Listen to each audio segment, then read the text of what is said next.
Aung San Suu Kyi na haar vrijlating in mei 2002. De vrouw die door het militaire regime na een spontane volksopstand in 1988 6 jaar lang in haar eigen huis werd opgesloten, omdat ze er met haar partij naar streeft van het land een democratie te maken. We zijn in Rangoon, de hoofdstad van Burma, om Aung San Suu Kyi te spreken. Ooit was Burma het rijkste land van Azië, maar de militaire junta heeft het in 40 jaar naar de rand van de afgrond gebracht. De bevolking is bang, heeft niets te eten en er is een immens drugs- en aidsprobleem.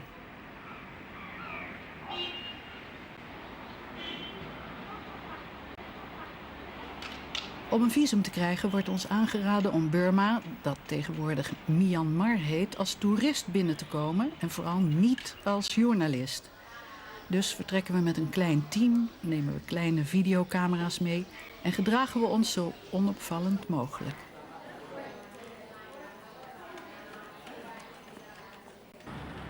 Maar de afspraak met de lady, zoals ze door iedereen wordt genoemd, staat. We vinden na enig zoeken het vervallen gebouwtje dat haar kantoor is. Het zit boordevol mensen. Luid geroezemoes van aidsvoorlichting, politieke discussies en van vrouwen die naailes krijgen.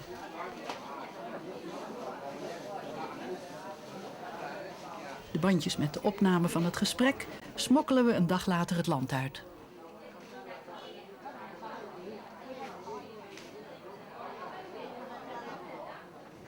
The whole world knows you as the winner of the Nobel Prize for Peace in '91, was it? But I think maybe you're even better known for the house arrest imposed on you by the Burmese military junta. And you're free again now for about 7 months, and you were traveling around the country, that's what I heard. That's right. Yes? Does that mean that you're able to go where you want now? So far, yes. I've been able to go wherever I want to go to, except, of course, for the difficulties with regard to transport and roads, etc. Otherwise, I'm free to go anywhere I like. Anywhere? Yes. And what so was far. Yeah, so far. Yeah. What was the purpose of those travels? Really to get to know what the people feel, how things are with them, and also to see how our party is faring, whether it's doing its work. Did you succeed? Yes, it's really very encouraging how we've managed to build up a very close relationship with the people. They are very supportive, they're very warm, they're very outgoing, and one feels as though one is meeting members of one's family all the time. Even when the crowds are very big, there's a sense of intimacy and Tell me what you do. You go somewhere, and then what happens? Well, when I go somewhere, people gather there, and usually I get up on the table or something and I make a speech. Yeah. But the nice thing about the speeches is that, well, speeches are speeches, the way in which the people respond to them. They would make any sort of comment that they feel like making. They do? They do. I like that. They're not at all afraid of me, and I think that's marvelous. They treat me like an old friend. And what kind of comment do they give? Well, some are very personal ones. For example, at one point I said, well, you know, I can't speak very much because I've got a sore throat. I've made so many speeches. And one man from the crowd said, go and take some lime juice. In a very nice way, just like an uncle or a brother or somebody. Yeah. And of course they make comments about the political situation as well. But there's this feeling that we know each other very well, even though we've never met before. Yeah, even though you've never met, and even though you had been, the last time was 19 months that they put you again on the house arrest? Yes, 18 months. 18 months, yes. How did you find the state of your country better or worse than you expected? The spirit of the people I find better. The economic situation and the situation of the people's health and the young people's education I find worse. But the people I find, or perhaps it's just that we have grown closer to each other over these 14 years that I've been in politics. But I find them so much warmer, and I find the spirit so much more encouraging. And I feel that with people like this, we can get anywhere. We can go anywhere we want to. Yes. I think everybody knows that Burma is a military dictatorship. But what does that mean for everyday life? I think for everyday life, it means that people do not feel free. Quite often, when I have the opportunity, I ask the people, do you understand what democracy means? Because after all, it's a foreign word. And democracy, it's foreign to everybody except the old Greeks, I suppose, democracy. So I ask them, what do you expect from democracy? And a great majority of them say, we just want to be free. We want to be free to lead our own lives without doing harm to others. And they aren't able to do that? They are not able to do that. They No. do not feel free to lead their own lives. They do not feel that they have the protection of the rule of law. They don't quite understand this. I have to confess that they don't say they don't have the protection of the rule of law, but this is what it amounts to. They don't feel that they are protected by the laws of the land. They feel that they're open to the whims and fancies of those who are in authority. Yes, people are very, very poor. And Yes, it is true. Of course, there's this veneer of prosperity, especially in the cities, and there are not very many cities.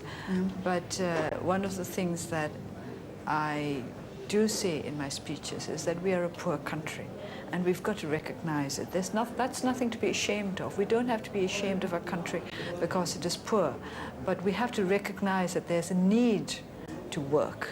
There's a need for change. We must recognize that we are poor in order that we may remedy the situation. Yes.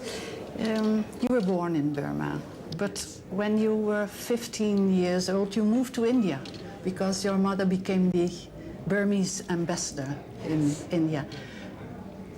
How do you remember the Burma of your childhood? Well, the Burma of my childhood was a democratic Burma. Yes. And when I think of the Burma of my childhood, the first thing that comes to mind is the newspapers, because we had a free press then. And when I was a child, before I could really read the newspapers with ease, I was used to hearing grown-ups read out aloud articles of all sorts. A lot of them were political. We had very good journalists, good writers, satirists and humorists who would write very wittily about the people who were at the helm of power at that time, about the then government. But because it was a democracy and there was freedom of the press, they could write about such things.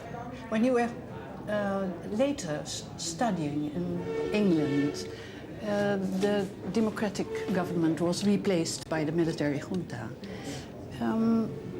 Did you then think, I don't want to live in that country anymore? No, I never thought in such terms. My country is my country. I lived abroad for many years, not because I did not want to live in my country, but because I happened to marry an Englishman, and his work took him all over the world. And we came to Burma too, but we didn't live here then. No, but have you always had the idea, I want to go back to Burma? Because you were living in England with a husband and 2 sons, and you could easily have stayed there. I could easily have stayed there, but Burma is my country. I never, for example, I never even thought of the possibility of taking up British citizenship. It was something that never occurred to me. I was born Burmese, and as far as I was concerned, I would be Burmese until the end of my life. Yes. Although, mind you, I don't think I was really born a Burmese citizen as such, because Burma was not independent at the time I was born. And I always saw the fact that I was a Burmese citizen as something that had something to do with my father, because my father and others in the independence movement freed Burma from colonial rule. I could call myself a Burmese citizen, and so it was not something that I was ever going to give up. Your father freed the country of the English and Japanese rule. Well, it was only because we became an independent country that I could hold Burmese citizenship and not be a subject of the British Empire. So Burmese citizenship was not something that I would ever have considered giving up. Did you have the feeling that you had to walk in your father's footsteps? Because he freed the country from the English and from the British and the Japanese, and he was murdered just before independence. Did you have the feeling, I have to walk in his footsteps? I don't think I had the feeling that I had to walk in his footsteps, but of course I've always admired my father deeply, apart from the love that I have for him as my father. And I have always looked to him as the leader of our country, somebody who has inspired me. And at the same time, I have felt that because he was so young at the time he died, and there were so many things that he left unfinished, that if ever the opportunity arose, I would like to finish his work for him, out of love. Yes, out of love for him. For him and for the country. And for the country, yeah. And when I was young, I could never really separate my country from my father, because I was very small when he died, and I'd always thought of him in connection with my country. So even now, it's difficult for me to separate the idea of my father from the concept of my country. Yes.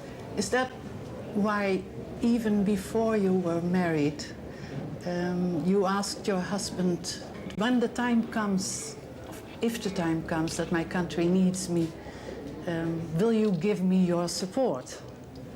This is just to establish that my loyalty was to my country. I think it was only fair that he understood, but that my loyalty would always be to my country. Did you think also that if you wouldn't have walked in your father's footsteps, all his struggle would have been for nothing? I don't think I thought of it in that way. I just felt that it was up to all of us who have lived in an independent Burma, to do everything we can to make sure that this independent Burma is the Burma of which my father and his colleagues dreamed of when they were fighting for independence. You went back to Burma from England when your mother became seriously ill, and that was in 1988. What happened exactly then? When I came back, this was April. Already there had been some demonstrations in March because a student had been killed in a fight with some of the security forces. I think it had all started with an argument at a tea shop, but it had expanded, and the frustrations and dissatisfactions had come out. Then after I arrived in June, there was more trouble at the university. And then, of course, August, you know about August, when the whole country rose up demonstrating for democracy.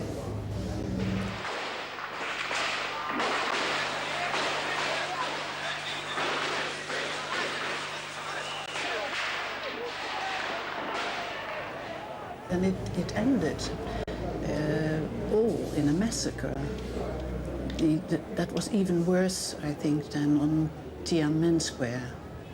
Well, we don't have the exact figures, of course. No. I don't know whether you have the exact figures of how many people died at Tiananmen, but certainly we don't have precise figures as to how many people died in August 1988, but certainly people died. There was a lot of bloodshed. It was 2 weeks after the massacre that you gave your first speech. Yes. What did you want the people to hear? I simply want the people to be united in the struggle for democracy. And I wanted them to understand basically that they had responsibilities as well as rights. This has always been at the basis of everything I've said to our people, that yes, democracy means more rights, but it also means responsibilities. You just can't have it all your own way. You know, at this moment you decided to do that? And why did you think you were the obvious person to do it? Because you were here for your mother? I was just one of them. I was not the only one who leapt into the struggle for democracy, because after the student demonstrations grew in scale, everybody in the country started joining in. 26 years of frustrations and discontent simply poured out onto the streets. And I was just one of many who decided that this was a movement worth supporting. Yes. You decided to set up a new political party, the NLD, the National League for I can't Democracy. say that I decided just to set up a new political party. To begin with, I was not keen on the idea of political parties because I thought that it would lead to a fracturing of the democratic forces. But because the regime brought out new regulations saying that there would be elections and that political parties would have to be registered, well, we had to register as a political party if we wanted to continue in the movement for democracy. Yes, but you had no political experience at all, had you? No party experience, but I think one has to remember that I was born into a political family. And what exactly does one mean by political experience apart from working in a political party? I think political experience is something you can acquire from everyday life if you're interested enough and if you move in the right circles. And I certainly moved in the right circles. I was born right in the middle of one. Yes. And what does NLD actually want? When we registered the NLD, we stated as our main aim the intention of bringing democracy to Burma, to establish a strong democratic system of governance in Burma, and to ensure that in the future there would never again be authoritarian rule. You decided to commit yourself to the country, to Burma. That meant leaving behind your husband and 2 sons. And this must have been a terrible dilemma. I never answer personal questions. Can you tell me what was the moment that you decided, I'll stay in Burma? I don't think there was ever one decisive movement. I think one started by joining the movement for democracy, and then came the realization that if you really wanted to work effectively for democracy, it was going to be a long-term business. And then it became very natural for me to just stay on in Burma to carry on my work. But now, I do respect that you don't answer personal questions, but could you decide then that you would really stay in Burma? Were your husband and sons able to visit you? They were able to visit me then. They came to see my mother, who was not well, and I was, of course, with my mother at the time. That was in 1988. But I have never really felt that I had left Burma anyway. So it was just that I was back at home, and here I am at home. Yes, but there are different homes, of course. There's the home of the country and the home of a family. Well, I had a family home here as well. My mother lived here. Yes. But your mother died, and you stayed. Yes, because by that time I had another family here, the family with whom I worked, my colleagues. Your colleagues and the people Yes. who worked with you. Yes. Yeah. And that's what you then saw as your family. Yes, very much so. You traveled around the country for about 7 months then. Yes. The military didn't like it at all. And can you tell us how they tried to obstruct your travels? You mean in 1988 to 89? Yes. Well, there are various ways. One of the most obvious ways was to intimidate the people and to try to stop them from coming to greet me or to coming to hear to hear my speeches. And there were occasions when they actually put barricades across the road, and there were soldiers with rifles trying to keep the people away. So there were different ways in which we were harassed. There was one occasion when we were going to Mandalay by train, and they simply disconnected the carriage in which we were booked to go. And there have been other occasions when they have physically prevented us from going by placing barricades across the road and physically forcing my car off the road, carrying my car off the road, and so on. I think this is the one occasion you talked about, this bridge, was when we were stuck on a bridge for days because they wouldn't allow us to proceed any further. Well, after those 7 months of traveling, they put you under house arrest. Yes. Can you still recall that day? Yes. And how did it happen? What happened exactly? Somebody who lived in the same road as I do came to tell us quite early in the morning that there were troops and barricades at the top of the street, and that he thought that there was something was going to happen. So we were aware that something was going to happen, but it was only in the afternoon. And then we also heard that Uncle Uteu, who is now the deputy chairman of the NLD, that he had been placed under house arrest. Because although he had been placed under house arrest, members of his family were allowed to go in and out of the house. So they got the news through to us that he had been placed under house arrest. So we didn't realize then that it was house arrest. We thought that probably he was going to be taken away to prison, and that I would be taken away to prison too, and all the others who were in the house with me. So we were expecting to be arrested that day. Yeah. Well, they did come in, but they didn't arrest me. They arrested the others, took them out of Why the didn't garden. they arrest you? Well, they placed me under house arrest. They put me under different section of the law. Yeah, why did I think they I do was that? under do you 10B. think? I think probably because I'm my father's daughter. Yes. Yes. All the others, all your colleagues, were put into prison. The ones who were in the house with me at that time, all of them were taken away. Some of them were released after interrogation, but some of them were kept in prison for many years. For many years. Yes. Did you know the real reason why they put you under house arrest at that moment? I think they thought that I was creating unrest in the country, which is to say, I think they thought that I was fomenting opposition to the rule of the regime. Yes.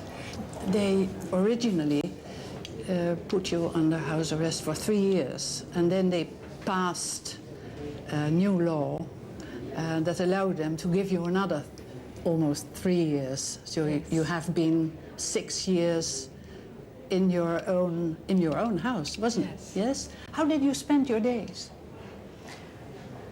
Well, I meditated, I read, I listened to the radio, I sewed. Yeah. Were you all alone? I was all alone. I had a young girl who would come in to bring me food and do the cooking and cleaning and so on. And were you allowed to receive visitors? My family was allowed to come. The first Christmas, I was placed under house arrest in July. And as it happened, my sons were with me at that time, and my husband was scheduled to arrive a few days after I'd been placed under house arrest, and he was allowed to come. So we were together until September, when they all left, because the children's schools had reopened after the summer holidays, and my husband had his work as well. Then he was allowed to come back in December over the Christmas holidays, but the children were not allowed, in the sense that they took away the children's Burmese passports. The children had been holding Burmese passports, but they took them away immediately after they went back to England. And so in December, my husband came alone. But after that, they were not allowed to come until 1992. So during that time, I didn't have any visitors. So you've been all alone for all those years? Well, I had the girl who would come in to cook and clean for me. Yeah. Did you have a television? Did they give you newspapers? I could have taken the newspapers, but I didn't, because they're only state-run newspapers, and I didn't think that I particularly wanted to spend my time reading them. I had the radio. I could listen to the BBC and other broadcasting stations. So you knew what was going on? Yes. May I ask you how one feels being so, you know, lonely, not able to go where you want for 6 years? It's not for 6 days. I didn't really feel that I wanted to go anywhere. No? Really, it is true. I'm not much of a gadabout. I've traveled a lot, so perhaps I didn't feel the urge to go out and see places anymore. I still enjoy traveling, but I didn't feel that this is a necessity. And I didn't find it in the least difficult staying alone in the house. That was not a problem. No. Could you write and receive letters? In the beginning, I did write to my family. Of course, the letters were censored. They all had to be sent through the authorities, and they would write back. But that didn't. That was until about 1990, towards the end of 1990. Then I didn't communicate with my family anymore. Not anymore? Why not? It is because I did not wish to communicate through the authorities.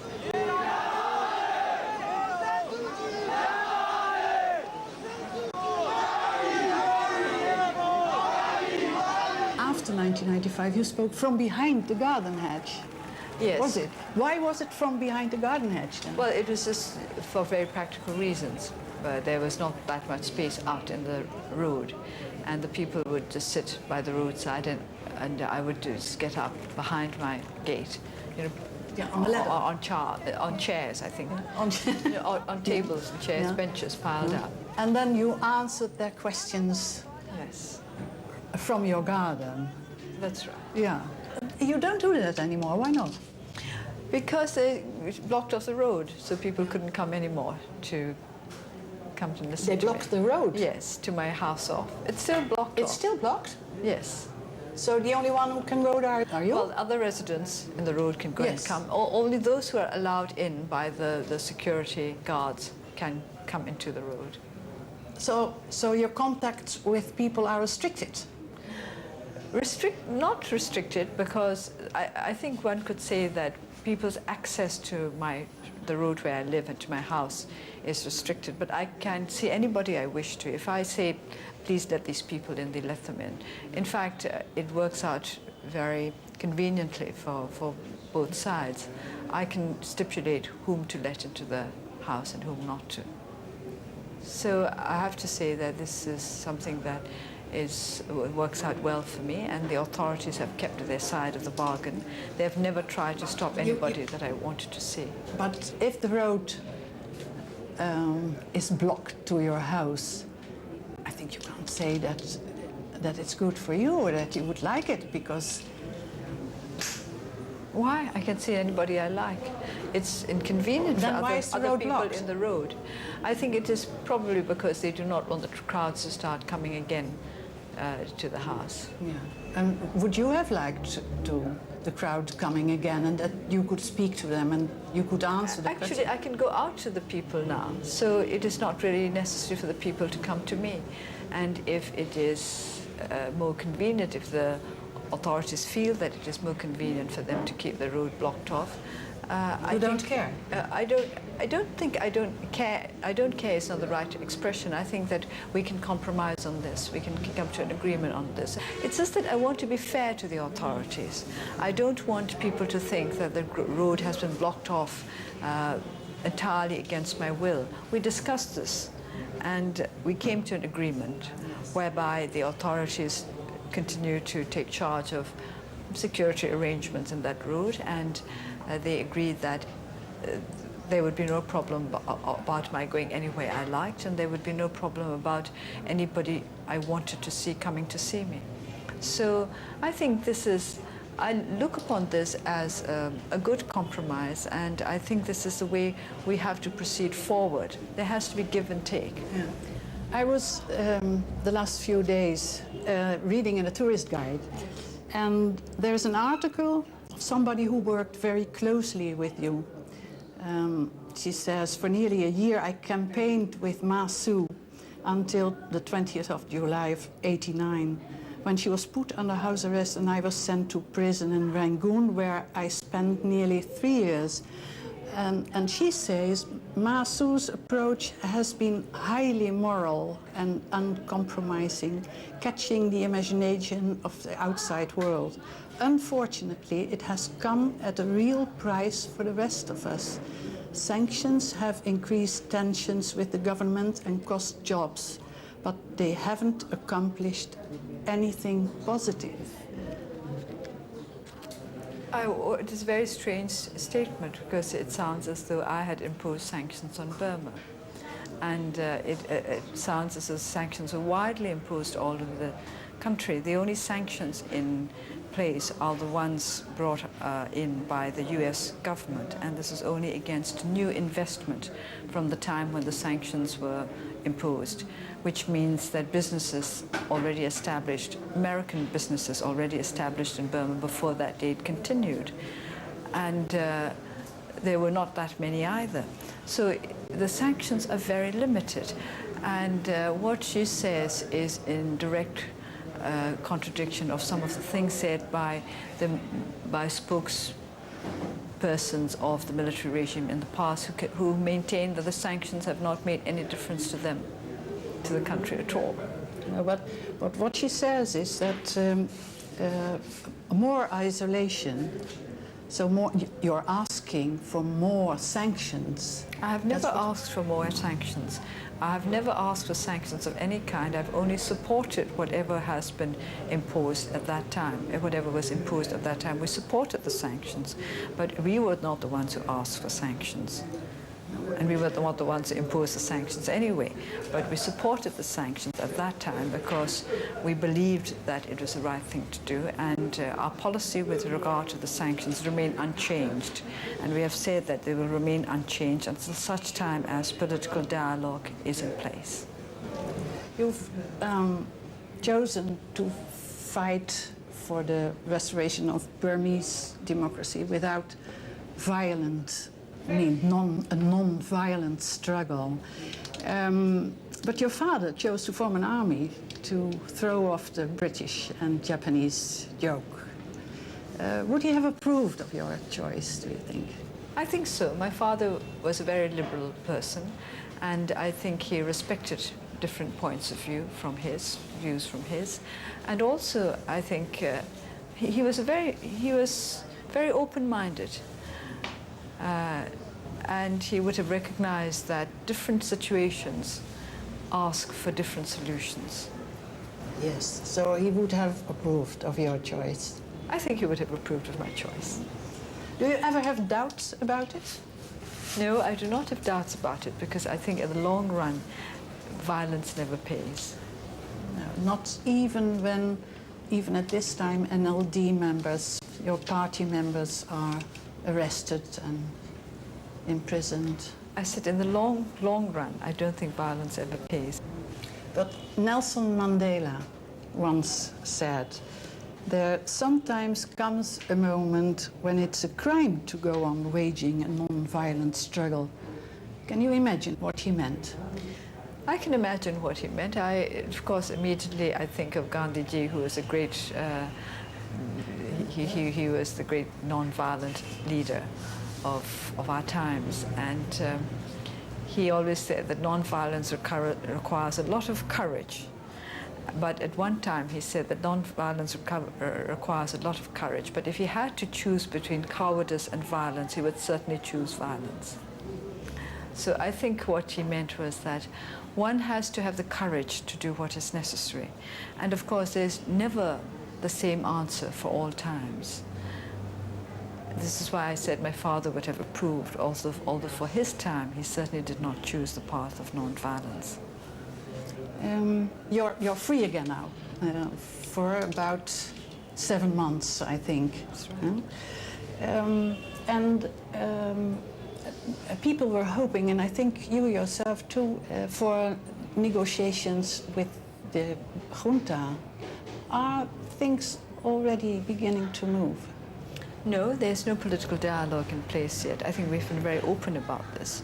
There has been some progress in certain areas, such as the fact that I'm allowed to travel around the country. Some political prisoners have been freed.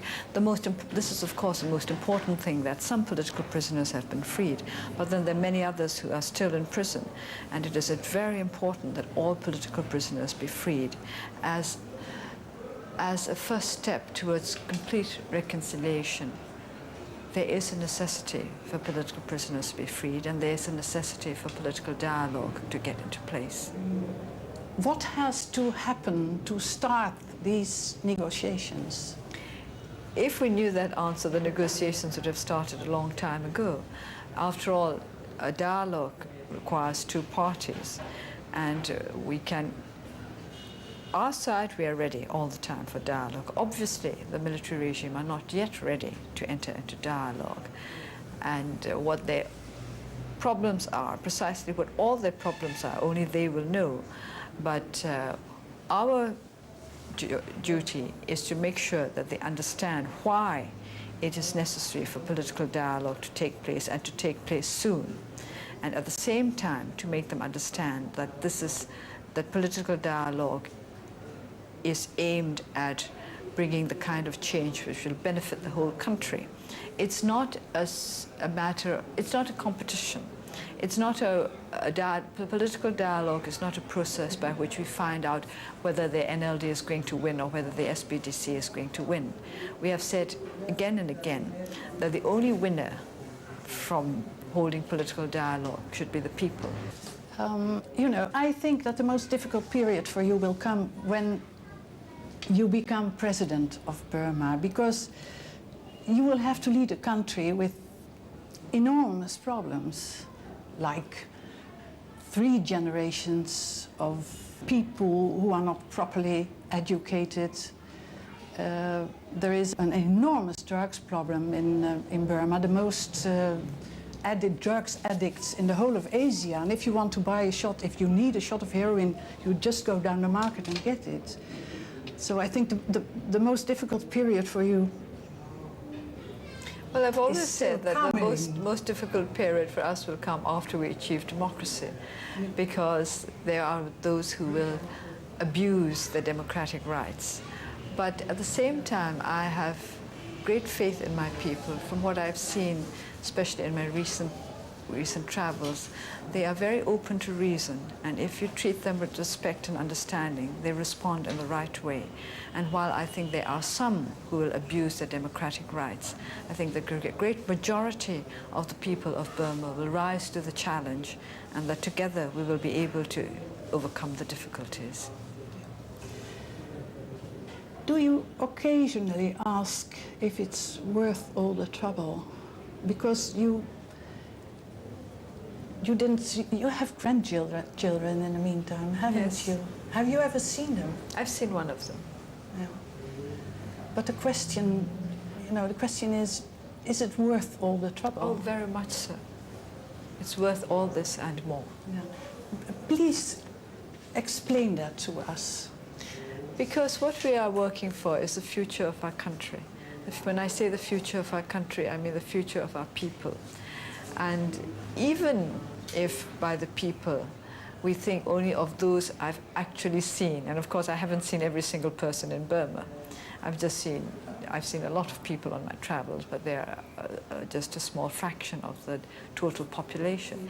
Even if what we did were to benefit just those numbers, it's worth it, because those people are worth it. My people are worth it. Yes, even when it was clear that your husband was dying, you could have left Burma because they said you can go, but you would never have been able to return to Burma, and that's why you chose to stay here. Can you think of anything which would make you leave Burma? I really can't. No? No. Thank you very much for this conversation. Thank you.